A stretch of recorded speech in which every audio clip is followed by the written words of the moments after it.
And seriously, thank you again. I know I've said it like so many times, it's my default setting, but thank you so much for coming. When I started this project, it was kind of nerve-wracking, and it means so much to see, you know, a room full of legends like yourselves. Thank you. There were two songs that were kind of up in the air for the last Wombats album, which were Sharks and Brand New Brain.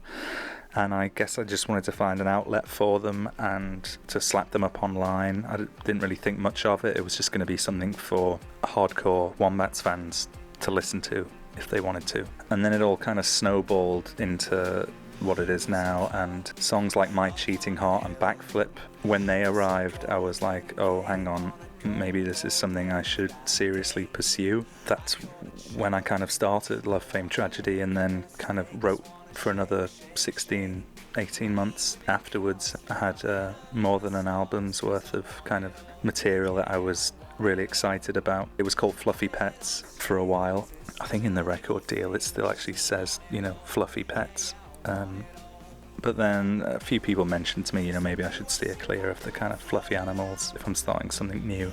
My initial reaction was like, you know, fuck off, I'm going to do what I want to do. And then actually over the course of a couple of weeks, I kind of started to agree with them. So I was searching for a band name, and I ended up the Tate Modern one day on a day off in London. I kind of like to walk around art museums or places like that to kind of get inspiration or ideas for songs. Yeah, I saw this Picasso exhibition which was called Love, Fame, Tragedy. I was like, wow, that'd be the perfect name for this project. But you know, you can't just really rip off a Picasso exhibition. And then I was like, yeah, no, actually you can. I think songwriting is certainly something that I have a pretty love-hate relationship with, to be honest, because I used to just shut myself in a studio even when I didn't want to be in there and just force things to come out. And I think if you spend kind of 9 years of your life doing that, you learn a lot and you go down numerous rabbit holes, but then it can leave you with this pretty sour taste in your mouth afterwards. So I definitely needed to kind of have a break, which I did do after the third Wombats album.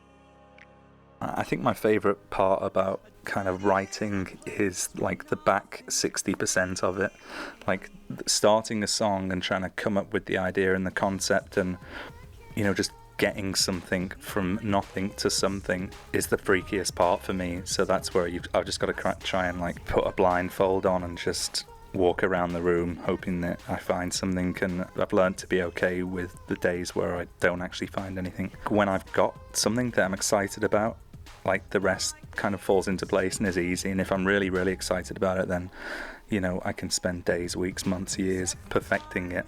The recording aspect has always been fun for me for the most part. And no, I'm not a producer, like I don't know how to produce something, but I certainly have opinions which get thrust upon people all the time. So I think like the recording is always fun, and trying, you know, maintain a really enjoyable environment when recording, even though sometimes to really make something special and new sounding you kind of do need to put limitations on yourself, which isn't necessarily that fun for other people around you. But generally I love being in recording studios and writing as well. It's just the kind of my least favourite part is that first 20% of a song where you've actually got to create something out of nothing, which can be scary, but I'm getting better at it.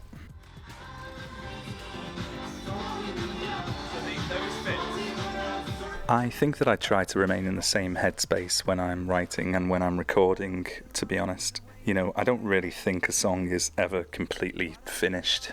You know, I listen to old songs I've written or been a part of, and I'm like, this lyric would have been cooler there, or that melody would have actually been nicer there. And so it's kind of like this ongoing thing, really. And it's also kind of good to remain in the headspace, in a kind of writing headspace when you're in the studio as well, because then you can change things about it and you can mess around and hopefully make things better. Occasionally you obviously make it a little bit worse. But I think, you know, it's important to embrace all the weird and kind of wonderful things that can happen in a recording studio, and maybe that's going to affect the song in a different way. I try and keep in this writing headspace so that I can catch those things when they come and implement them.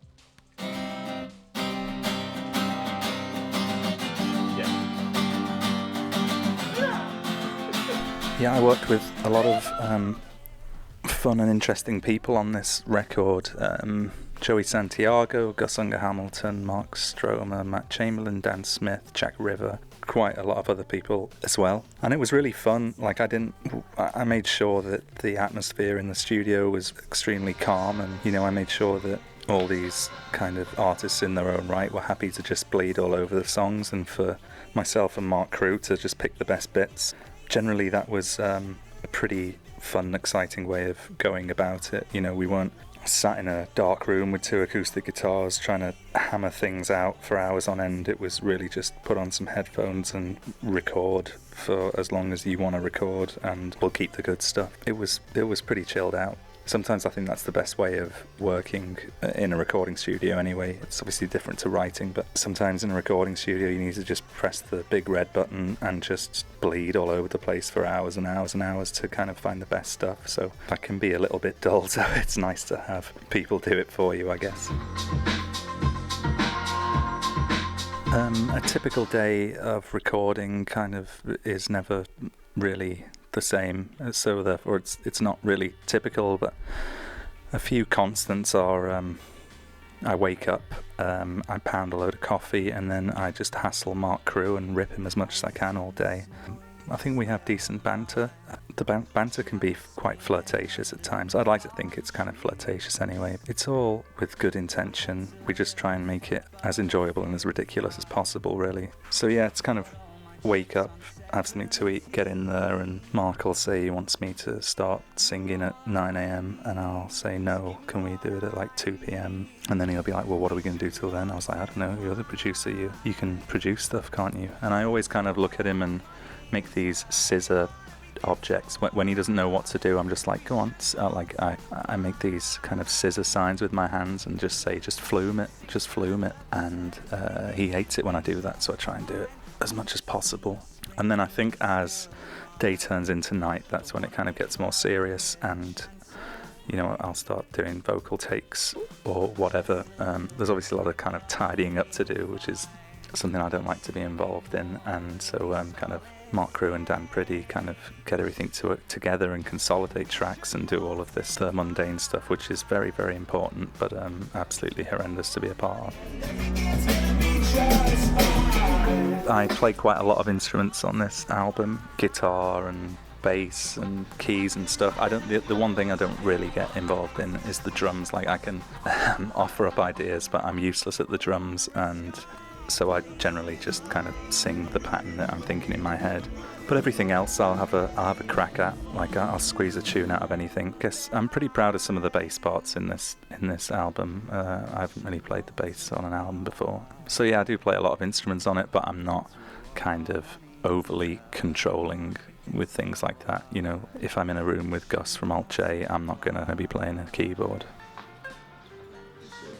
The process of recording this album was kind of strange. I've never recorded an album in 3 different cities across 3 continents. Mark was busy with stuff and I was busy with kind of Wombat's commitments, so we had to be very creative with where and when we found the time to get the recording done. So I'd say a third of it was done in LA, in Highland Park, not far from where I live, in a great studio called 64 Sound.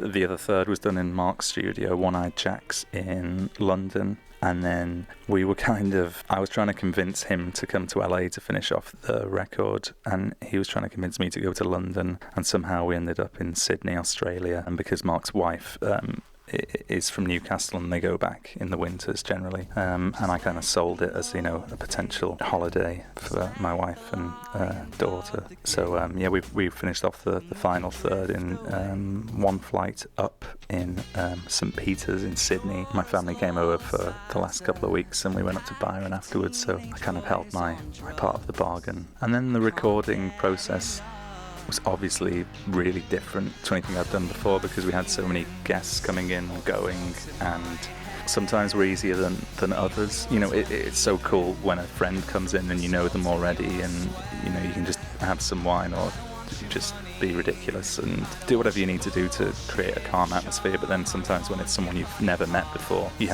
Mark and I had to kind of create this air of safety almost, like you're safe to be yourself and safe to kind of do whatever you want to do over these songs, and there is, you know, this kind of a judgment-free zone, because you're going to go and we're going to keep what we think is the best bit anyway. So yeah, there was a bit more like chin wagging going on than any other album I've done. A lot more kind of social, which was really awesome. And obviously some days, you know, if you're turning up to the studio jet lagged or hungover and you've kind of got to entertain someone, that was kind of difficult, but I think it was all worthwhile. I'm kind of really proud of the end result. So I mean, whatever it takes to get there is the correct path, I think.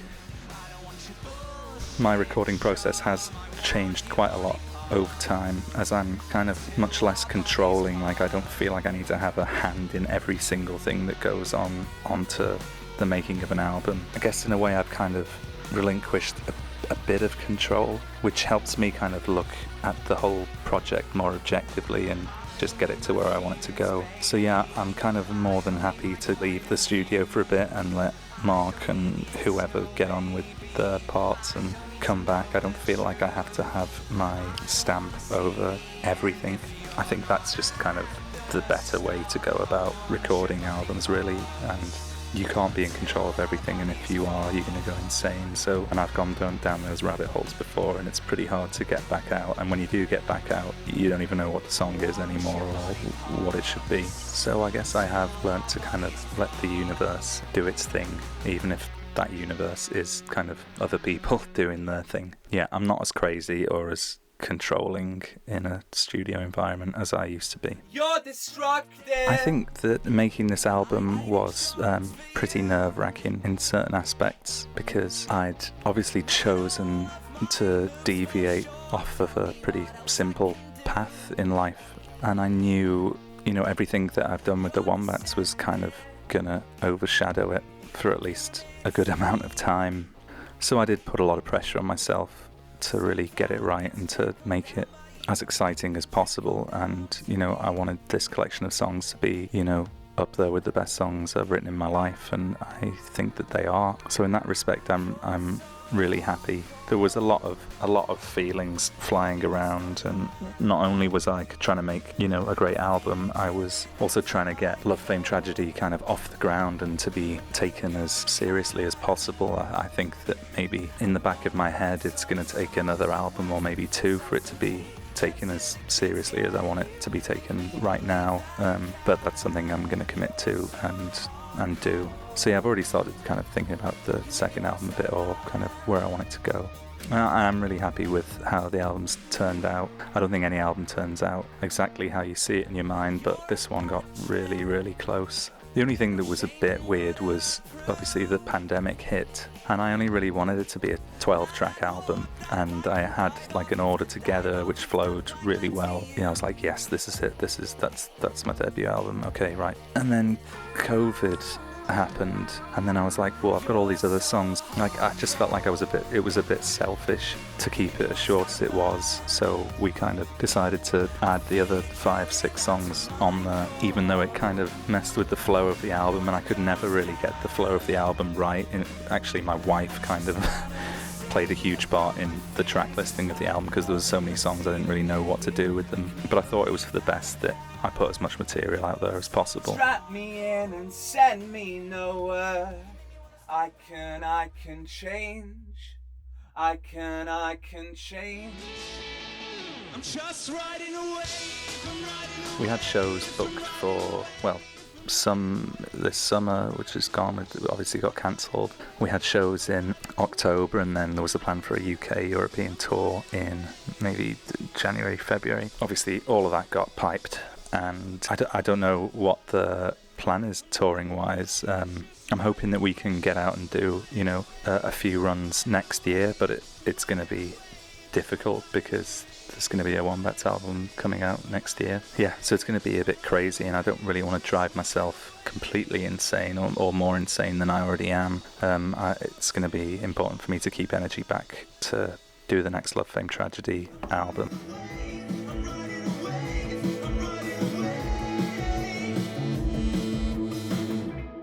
Yeah, so what's next? I don't know. Hopefully do some more shows next year in 2021. I guess just write a beast of a second album and tour that even harder to make up for lost time. You know, until then, the album's out there. I think it's great, and you know, I've just got to let it take on a life of its own now, do its thing.